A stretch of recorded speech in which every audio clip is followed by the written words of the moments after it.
Roundup.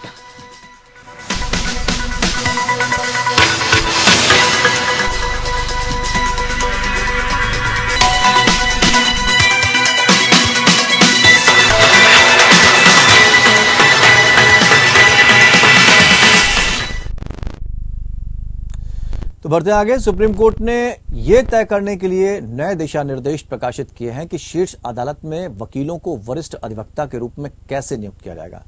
ये दिशा निर्देश 2018 में न्यायालय द्वारा जारी किए गए पहले के दिशा निर्देशों की जगह ले लेंगे। विशेष रूप से नए दिशा निर्देश वरिष्ठ पदनाम के लिए आवेदन करने के लिए न्यूनतम आयु 45 वर्ष निर्धारित करते हैं। हालांकि उम्र का यह प्रतिबंध तब लागू नहीं होगा जब नाम की सिफारिश सीजेआई या सुप्रीम कोर्ट के न्यायाधीश द्वारा की गई हो। वरिष्ठ पदनामों पर निर्णय लेने वाली सर्वोच्च न्यायालय समिति द्वारा आयु मानदंड में भी ढील दी जा सकती है। चुनाव गुप्त मतदान के जरिए नहीं होगा।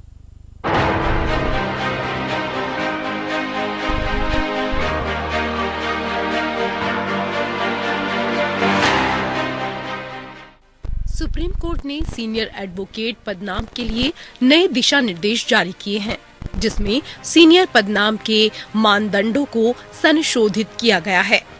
कोर्ट ने निर्देश दिया है कि जिन एडवोकेट ऑन रिकॉर्ड या अधिवक्ताओं ने 25 फरवरी 2022 और 7 मई 2022 के नोटिस के जवाब में सीनियर एडवोकेट डेजिग्नेशन के रूप में पदनाम प्रदान करने के लिए आवेदन किया था, उन्हें या तो नए निर्धारित प्रारूप में अतिरिक्त जानकारी प्रस्तुत करके स्थायी समिति के विचाराधीन अपने पिछले आवेदनों को अपडेट करना होगा, नए निर्धारित प्रारूप में नए आवेदन जमा करके उनके आवेदनों को प्रतिस्थापित करना होगा। भविष्य में जब भी आवेदन आमंत्रित किया जाएगा, किसी भी उच्च न्यायालय या उच्चतम न्यायालय में पदनाम के लिए आवेदन करने की उनकी पात्रता को प्रभावित किए बिना सोमवार 7 अगस्त 2023 तक अपने आवेदन वापस लेने होंगे। कोर्ट ने पूर्व मुख्य न्यायाधीशों और उच्च न्यायालयों के न्यायाधीशों से नए आवेदन भी आमंत्रित किए हैं, जो वरिष्ठ पदनाम के लिए विचार किए जाने के इच्छुक हैं। सीनियर एडवोकेट डेजिग्नेशन पर एक समिति द्वारा विचार किया जाएगा, जिसमें शामिल है भारत के प्रधान न्यायाधीश अध्यक्ष, सुप्रीम कोर्ट के 2 वरिष्ठतम न्यायाधीश सदस्य, भारत की अटॉर्नी जनरल सदस्य, बार का एक सदस्य।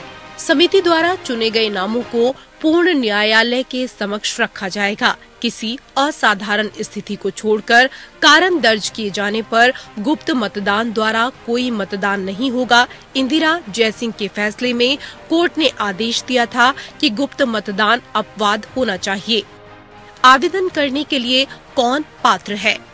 कम से कम एक वकील के रूप में 10 साल का अनुभव, या एक वकील के रूप में और एक जिला और सत्र न्यायाधीश के रूप में, या भारत में किसी भी न्यायाधिकरण के न्यायिक सदस्य के रूप में 10 साल का कार्यकाल, जिसकी ऐसी नियुक्ति के लिए पात्रता की योग्यता जिला न्यायाधीश के रूप में नियुक्ति के लिए निर्धारित योग्यता से कम नहीं है। मुख्य रूप से सुप्रीम कोर्ट में प्रैक्टिस करें। विशेष न्यायाधिकरणों के समक्ष अभ्यास करने की विशेषज्ञता रखने वाले आवेदक अधिवक्ताओं को सुप्रीम कोर्ट में उपस्थिति की सीमा के संबंध में रियायत दी जा सकती है। 45 वर्ष की आयु प्राप्त करना, जब तक कि समिति द्वारा आयु सीमा में छूट न दी गई हो या भारत के मुख्य न्यायाधीश या सर्वोच्च न्यायालय के न्यायाधीश द्वारा नाम की सिफारिश नहीं की गई हो। इंदिरा जयसिंह के फैसले में सुप्रीम कोर्ट ने प्रकाशन जैसे मानदंडों के लिए दिए जाने वाले अंकों को कम कर दिया था और शिक्षण कार्य या अतिथि व्याख्यान जैसे पहलुओं को भी इसमें शामिल कर दिया गया था और रिपोर्ट किए गए निर्णयों और प्रो बोनो कार्य के लिए अंक 10 बढ़ाकर 50 कर दिए गए हैं। समिति का सचिवालय वरिष्ठ अधिवक्ता के रूप में पदनाम के लिए एडवोकेट ऑन रिकॉर्ड अधिवक्ताओं से आवेदन आमंत्रित करके हर साल कम से कम एक बार वरिष्ठ अधिवक्ता के पदनाम की प्रक्रिया शुरू करेगा। सचिवालय पदनाम के लिए प्राप्त प्रस्तावों को सुप्रीम कोर्ट की आधिकारिक वेबसाइट पर प्रकाशित करेगा और पदनाम के प्रस्तावों पर अन्य हितधारकों के सुझाव विचार आमंत्रित करेगा। Bureau report. सुप्रीम कोर्ट ने सेवा अध्यादेश विवाद और दिल्ली विद्युत नियामक आयोग चेयरमैन की नियुक्ति मामले पर सुनवाई की। इस दौरान दिल्ली के उपराज्यपाल और मुख्यमंत्री सीएम को सुप्रीम कोर्ट ने आपसी झगड़े को बंद करने और राजनीति से ऊपर उठकर मामले को सुलझाने की सलाह दी। सीजेआई ने साफ शब्दों में कहा कि मतभेदों से ऊपर उठें, यह राजनीतिक घमासान बंद होना चाहिए। सीजेआई ने कहा कि पीठ इस मामले को संविधान पीठ के पास भेजना चाहती है।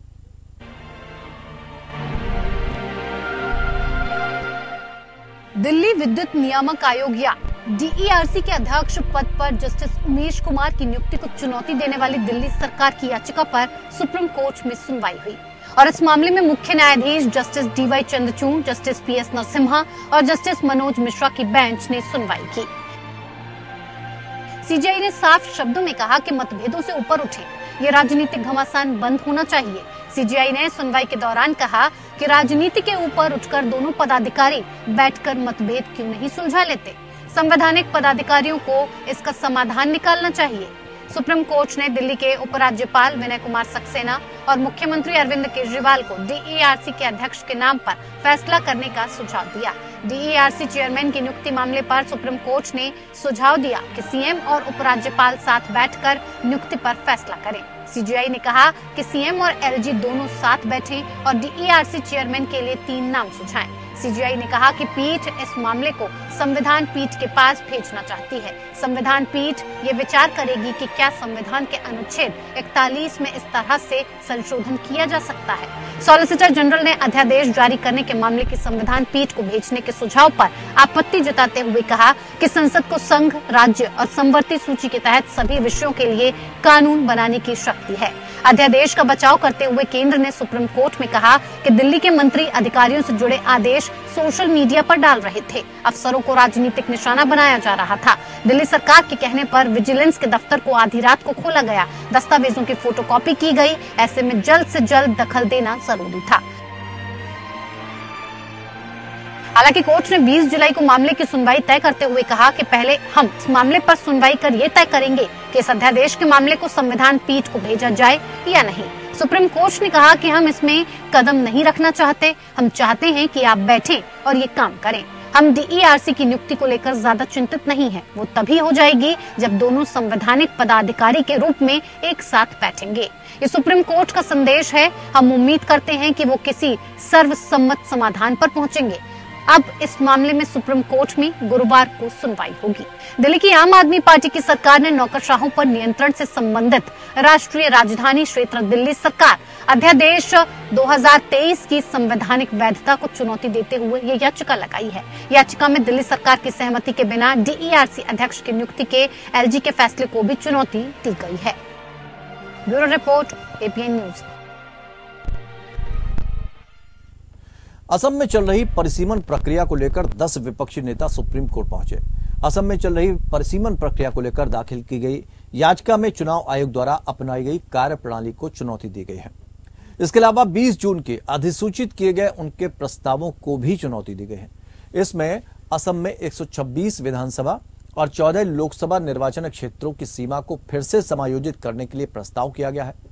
असम में चल रहे परिसीमन को चुनौती देने वालों में कांग्रेस, राजौर दल, Assam Jatiya Parishad, CPI M, CPI, TMC, NCP, Rajad और आंचलिक गण मोर्चा शामिल है। याचिका में जन प्रतिनिधित्व अधिनियम 1950 की धारा 8A को भी चुनौती दी गई है, जिसके आधार पर चुनाव आयोग परिसीमन प्रक्रिया के संचालन में अपनी शक्ति का प्रयोग करने का दावा करता है। याचिकाकर्ता ने 20 जून को जारी एक मसौदा आदेश द्वारा असम में 126 विधानसभा और 14 लोकसभा निर्वाचन क्षेत्रों की सीमा को फिर से समायोजित करने के चुनाव आयोग के हालिया प्रस्तावों को चुनौती दी है। याचिकाकर्ताओं ने दावा किया है कि इस अभ्यास के लिए चुनाव आयोग द्वारा अपनाई गई पद्धति में अलग अलग औसत विधानसभा आकार और अलग अलग जिले शामिल हैं। उनका तर्क है कि परिसीमन की प्रक्रिया में जनसंख्या घनत्व या जनसंख्या घनत्व की कोई भूमिका नहीं है। याचिका में आगे कहा गया कि भले ही भारत के संविधान में एक ऐसी प्रक्रिया की परिकल्पना की गई है जिसके तहत निर्वाचन क्षेत्र को फिर से समायोजित किया जाना है, ताकि ये सुनिश्चित किया जा सके कि सभी निर्वाचन क्षेत्रों में लगभग समान आबादी शामिल है। चुनाव आयोग ने 2001 की जनगणना के आंकड़ों पर भरोसा करते हुए 3 श्रेणियां बनाई हैं। जिलों और 3 श्रेणियों के लिए अलग अलग मानदंड अपनाए गए हैं। याचिकाकर्ताओं ने तर्क दिया कि इसके परिणाम स्वरूप सबसे बड़े और सबसे छोटे निर्वाचन क्षेत्र की आबादी के बीच 33% तक का संभावित विचलन होता है। जहां तक जन प्रतिनिधित्व अधिनियम की धारा 8A को चुनौती देने का सवाल है, याचिकाकर्ताओं ने तर्क दिया कि यह प्रावधान मनमाना, अपारदर्शी और असम राज्य के लिए भेदभावपूर्ण है। याचिका में यह भी बताया गया कि देश के बाकी हिस्सों के लिए परिसीमन एक सेवानिवृत्त सुप्रीम कोर्ट के न्यायाधीश की अध्यक्षता में एक उच्चाधिकार प्राप्त निकाय द्वारा किया गया है और जम्मू और कश्मीर के लिए भी एक समान आयोग का गठन किया गया है। सुप्रीम कोर्ट ने बार काउंसिल ऑफ इंडिया या बीसीसीआई से एक हलफनामा दाखिल करने को कहा, जिसमें उन उदाहरणों को बताया जाए जिनमें पिछले 1 साल में देश भर के किसी भी राज्य में बार एसोसिएशन ने हड़ताल का आह्वान किया है और उस संबंध में क्या कार्रवाई की गई है। बीसीआई को 2 सप्ताह की अवधि के भीतर हलफनामा दाखिल करना है। कोर्ट ने कहा बीसीआई को भी 2 सप्ताह के भीतर हलफनामा दाखिल करना होगा, जिसमें यह बताना होगा कि पिछले 1 साल में कितनी बार एसोसिएशन ने कहां हड़ताल का आह्वान किया है और क्या कार्रवाई अब तक की गई है। जस्टिस एसके कौल और जस्टिस सुधांशु धूलिया की पीठ कॉमन काज द्वारा दायर एक अवमानना याचिका पर सुनवाई कर रही थी, जिसमें आरोप लगाया गया था कि बीसीसीआई अधिवक्ताओं की हड़ताल को रोकने के लिए कदम नहीं उठा रही है और अपने अनुशासनात्मक नियंत्रण पक्ष पर प्रभावी ढंग से ध्यान नहीं दे रही है। इससे पहले सुप्रीम कोर्ट ने राज्य बार एसोसिएशनों को हड़ताल पर जाने और अदालती काम से दूर रहने से रोकने के लिए कोई ठोस योजना नहीं बनाने के लिए बीसीसीआई की खिंचाई की थी। इसके बाद बीसीसीआई ने शीर्ष अदालत को आश्वासन दिया कि सभी राज्य बार काउंसिल के प्रतिनिधियों की बैठक और उसमें लिए गए निर्णय के मुताबिक नियमों में संशोधन के लिए कदम उठाए जा रहे हैं। जस्टिस कौल ने टिप्पणी की कि जब भी अधिवक्ताओं की हड़ताल से संबंधित मामले शीर्ष अदालत में पहुंचते हैं तो उसे हस्तक्षेप करना पड़ता है और इसे हल करने के लिए आदेश पारित करना पड़ता है। उन्होंने पिछले साल ओडिशा में अधिवक्ताओं की हड़ताल का जिक्र किया, जिसमें अधिवक्ता हिंसा में शामिल हो गए थे। जस्टिस कौल की अगुवाई वाली पीठ ने नवंबर 2022 में कहा था कि उसे उम्मीद है कि बीसीसीआई उन वकीलों के लाइसेंस निलंबित कर देगी जो पश्चिमी हिस्से में ओडिशा हाईकोर्ट की स्थायी पीठ की लंबे समय से मांग को लेकर ओडिशा में हड़ताल कर रहे हैं। उन्होंने मौखिक रूप से कहा कि यदि बार एसोसिएशन किसी फैसले से नाराज है तो वो प्रस्ताव पारित कर सकता है, लेकिन अदालतों का काम रोकना स्वीकार नहीं है। जस्टिस कौल ने कहा, विरोध के तरीके के रूप में न्याय की अदालतों को रोका नहीं जा सकता।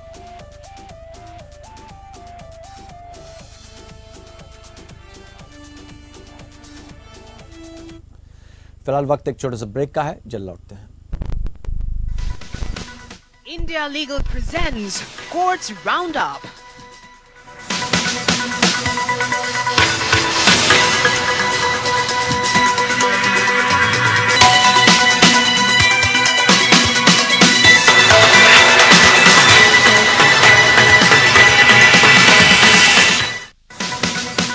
India Legal presents Courts Roundup.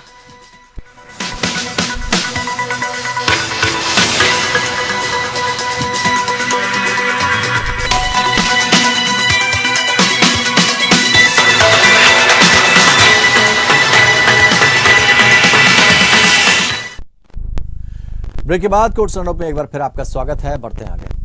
Supreme court ने देवघर हवाई अड्डे मामले में भाजपा सांसदों के खिलाफ एफआईआर रद्द करने के हाईकोर्ट के आदेश को चुनौती देने वाली झारखंड सरकार की याचिका पर नोटिस जारी किया है। भाजपा सांसद निशिकांत दुबे, मनोज तिवारी और कुछ अन्य लोगों के खिलाफ एफआईआर दर्ज की गई है। आरोप है कि इन्होंने सितंबर 2022 में देवघर हवाई अड्डे पर सुरक्षा नियमों का उल्लंघन किया, एटीसी को निजी विमान को उड़ान भरने की इजाजत देने के लिए धमकी दी और मजबूर किया। जस्टिस अभय एस ओका और जस्टिस संजय कौल की पीठ ने राज्य की याचिका पर दुबे, तिवारी और अन्य आरोपियों को नोटिस जारी किया। हाईकोर्ट ने कहा था कि आईपीएस अपराध लागू नहीं होते हैं क्योंकि एक विशेष अधिनियम यानी विमान अधिनियम 1934 अधिनियम है। इसके अलावा ये राय दी गई कि एफआईआर कायम रखने योग्य नहीं है, क्योंकि अधिनियम की धारा 12B के अनुसार केवल डीजीसीए को शिकायत की जा सकती है। आईपीसी के तहत अपराध विमान अधिनियम से अलग है, इसमें विमान अधिनियम लागू नहीं होगा। राज्य ने तर्क दिया कि उच्च न्यायालय ने आईपीसी पर प्रचलित विशेष कानून विमान अधिनियम के सिद्धांत को गलत तरीके से तय किया। आईपीसी प्रावधान विमान अधिनियम 1934 की धारा 10 और 11 के तहत अपराधों से अलग है। उन्होंने आगे कहा कि जब हवाई अड्डे के जीवन और सुरक्षा को खतरे में डालकर सुरक्षा नियमों का उल्लंघन किया गया हो तो विमान अधिनियम आईपीसी पर हावी नहीं हो सकता। अनुच्छेद 226 के तहत एचसी द्वारा मिनी ट्रायल आयोजित किया गया। राज्य ने प्रस्तुत किया कि उच्च न्यायालय ने तथ्य के विवादित प्रश्न पर निर्णय दिया कि पायलट बाहर आया था या नहीं और क्या याचिकाकर्ता ने एटीसी पर अनुचित प्रभाव डाला था या नहीं, जिसकी जांच चल रही है। राज्य ने प्रस्तुत किया कि अभियुक्तों ने जीवन और सुरक्षा को खतरे में डाल दिया, जबकि वे खुद सांसद के सार्वजनिक पद पर हैं और एक प्रतिवादी नंबर 4 नागरिक उड्डयन के स्थायी समिति के सदस्य हैं। अदालत ने कहा कि विमान संशोधन अधिनियम 2020 के तहत जहां धारा 12B बताती है कि विमान अधिनियम के उल्लंघन में अपराध का संज्ञान कैसे लिया जाना आवश्यक है।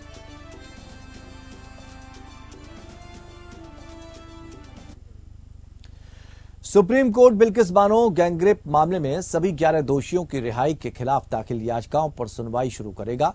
यह सुनवाई 7 अगस्त से शुरू होगी। जस्टिस बीबी नागरत्ना और जस्टिस उज्जवल भुइयां की बेंच मामले की सुनवाई करेगी। अदालत ने गुजरात सरकार के जवाब पर सभी याचिकाकर्ताओं को जवाब दाखिल करने के लिए 3 हफ्ते का समय दिया है। इस पर 3 हफ्ते बाद 7 अगस्त को सुनवाई होगी। गुजरात की बिल्किस बानो संग 2002 में गोधरा दंगों के दौरान गैंगरेप हुआ था। इतना ही नहीं, बिल्किस के परिवार के 7 लोगों की हत्या भी हुई थी। इस केस में 11 लोग दोषी पाए गए थे। इनको पिछले साल क्षमा नीति के तहत छोड़ दिया गया था। इस पर आपत्ति जताते हुए सुप्रीम कोर्ट में याचिका दायर की गई थी। इससे पहले सुप्रीम कोर्ट ने दोषियों को नोटिस भेजे थे। कुछ दोषी ऐसे थे जिनके घर पर ताला लगा था या फिर उनका फोन स्विच ऑफ था। इनको भेजा गया नोटिस स्थानीय अखबार में छपवाने के लिए कहा गया था। दोषियों के रिहा होने के खिलाफ सुप्रीम कोर्ट में कई याचिकाएं दायर हुई थीं। गुजरात सरकार ने बिल्किस बानो की याचिका को छोड़कर बाकी याचिकाओं पर आपत्ति जताई थी। इससे पहले 18 अप्रैल को सुप्रीम कोर्ट ने दोषियों को छोड़े जाने पर सवाल उठाए थे। कहा गया था कि फैसला लेने से पहले अपराध की गंभीरता को देख लेना चाहिए था। गैंगरेप के वक्त 21 साल की बिल्किस बानो 5 महीने की गर्भवती थी। उनके परिवार के जिन 7 लोगों की हत्या हुई थी उसमें बिल्किस की 3 साल की बेटी भी शामिल थी। इस केस के 11 दोषियों को 15 अगस्त 2022 को गुजरात सरकार के आदेश पर छोड़ दिया गया था।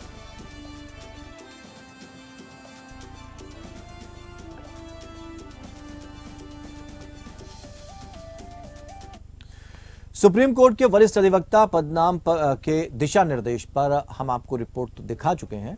अब चलते चलते हमारे वेब रिपोर्टर और इसके बारे में और ज्यादा जानकारी देंगे।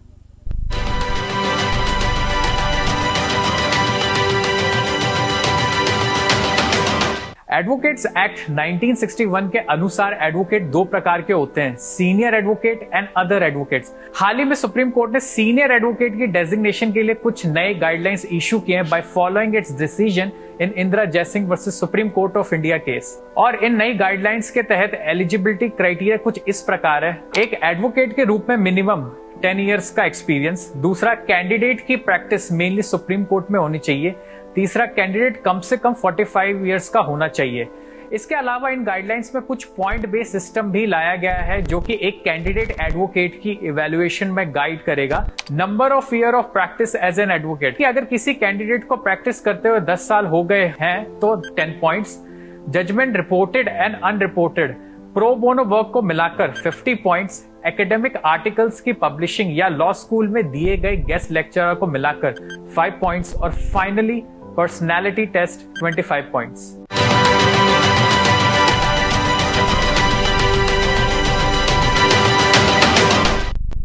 तो कोर्ट्स राउंडअप में फिलहाल इतना ही, लेकिन खबरों का सफर लगातार जारी रहेगा। जुड़े रहिए हमारे साथ। India Legal presents Courts Roundup.